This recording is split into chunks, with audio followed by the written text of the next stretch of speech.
শুনক না, মোৰ নিচিনা এনেকুৱা কেতিয়াবা আপোনালোকৰ লগত হৈছেনে বাৰু? আচ্ছা, কি হৈছে মই কৈ আছোঁ। তাৰ আগতে এয়া চাওকচোন, কি সুন্দৰকৈ ইমান ধুনীয়া এটা ডাঙৰ অনুষ্ঠানৰ আয়োজন কৰা হৈছে, য'ত 31,000 মহিলা বহাৰ কাৰণে প্ৰস্তুতি চলোৱা হৈছে, য'ত আমাৰ হিমন্ত মামা আহিছে। আহি পেলাই তেখেতে 31,000 মহিলাক 10,000 টকাকৈ চেক প্ৰদান কৰিছে।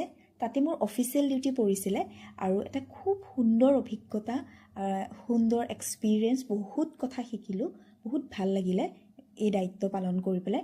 এতিয়া আগতে যিটো মই কৈছিলোঁ যে মোৰ নিচিনা এনেকুৱা হৈছেনে, আপোনালোকে বাহিৰত আছে যেনিবা, আৰু বাহিৰত থাকি পেলাই বিহু হওক, পূজা হওক, যেতিয়া নিজৰ অফিচিয়েল ডিউটি বা কিবা এটা দায়িত্বৰ কাৰণে আপুনি ঘৰ যাবলৈ নাপালে, তেতিয়া আপোনালোকৰ লগত হৈছেনে তেনেকুৱা বস্তু? এবাৰ মোৰ লিটাৰেলি হৈছে, মই মাঘৰ বিহুত এবাৰ ঘৰলৈ যাব নোৱাৰিলোঁ, আৰু এয়া ৰুমতেই মই এয়া কবি কুটি পেলাই বিহুৰ দিনাখন ভাবকচোন, এইবাৰ মোৰ বিহু এনেকেই মোৰ ভোগালী বিহু পাৰ হ'ল এইবাৰ।